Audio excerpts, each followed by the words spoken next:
So Studio Series aims to give us the best version of a movieverse character, and when it came to making Rise of the Beast Optimus Prime, they decided to throw him into buzzworthy Bumblebee, an exclusive line.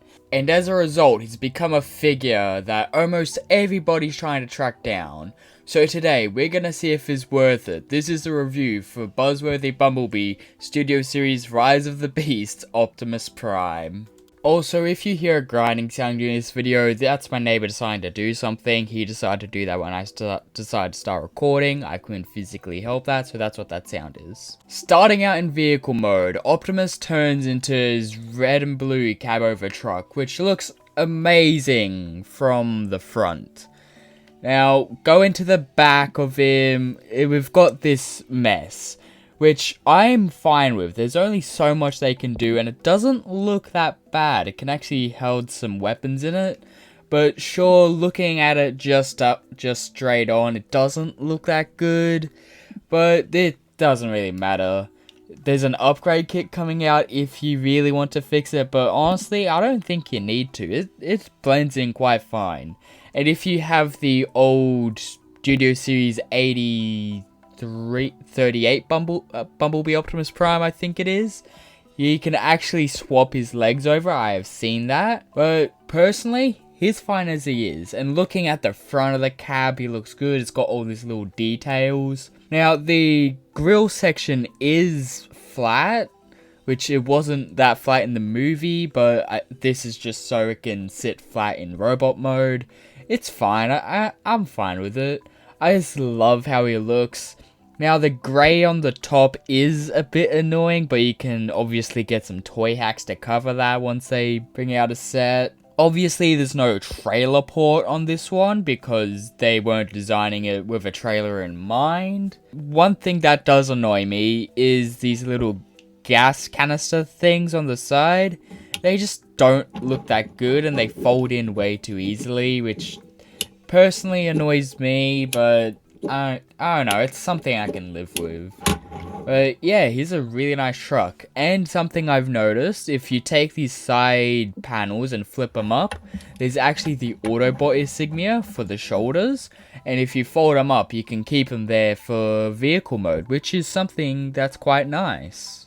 Optimus looks so good in vehicle mode that I just had to take some pictures, so here they are.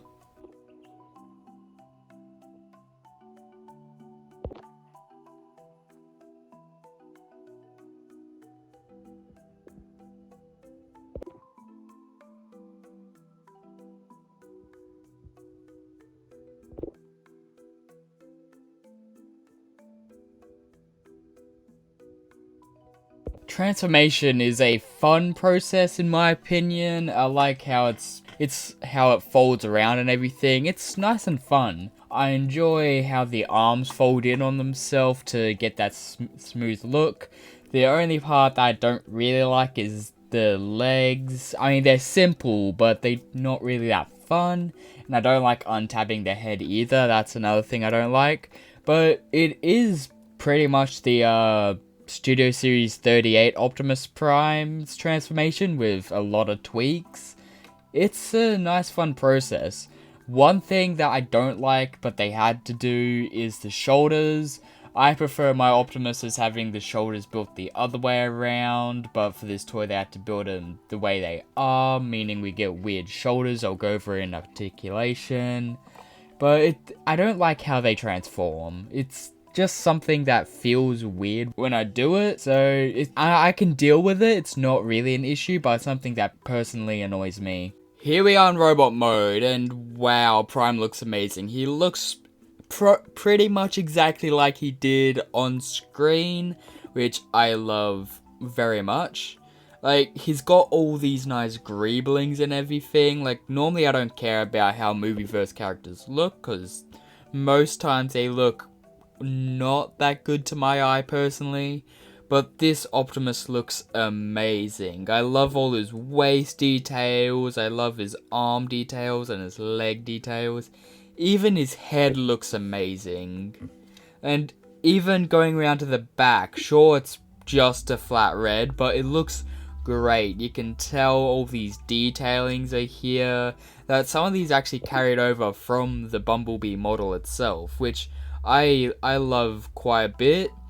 Now, something that is a bit off is his head. Like, the size is just smaller than it should be.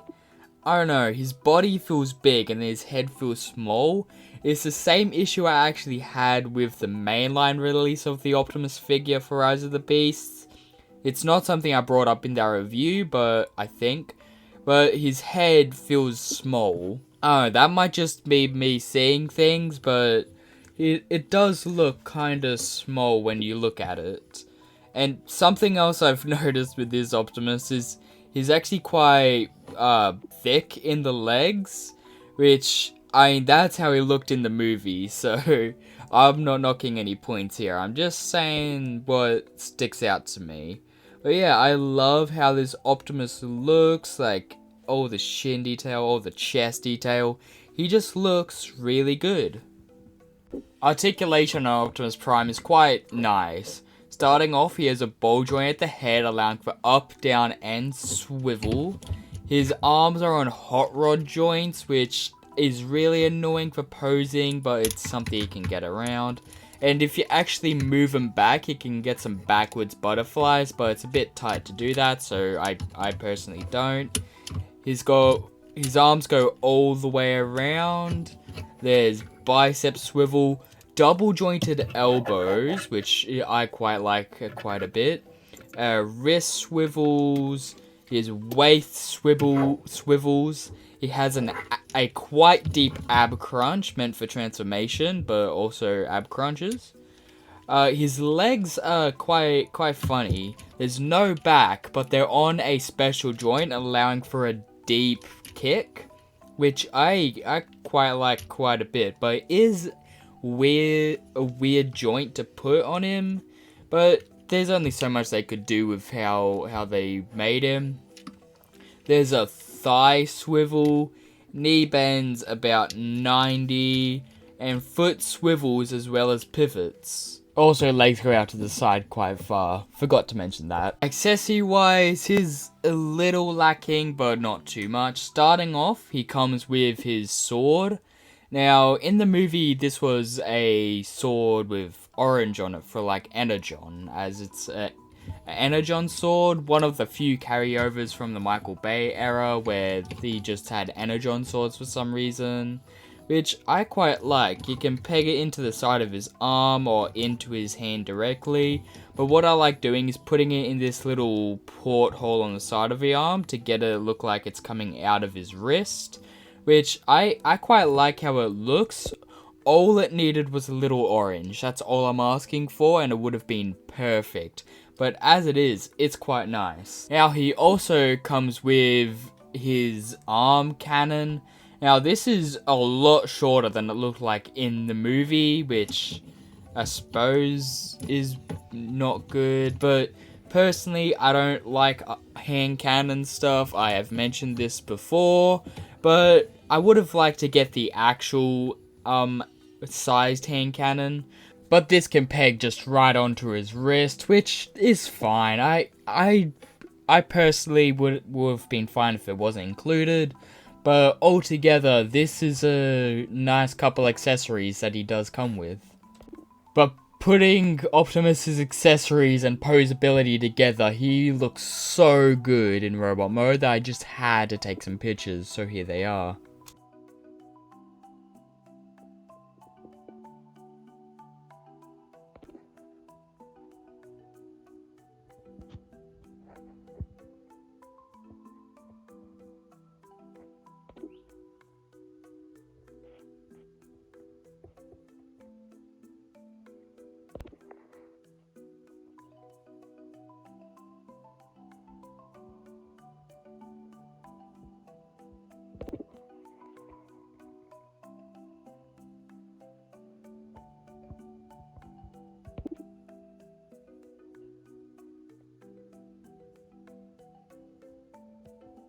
This has been the review for Transformers Studio Series Buzzworthy Bumblebee Rise of the Beast Optimus Prime.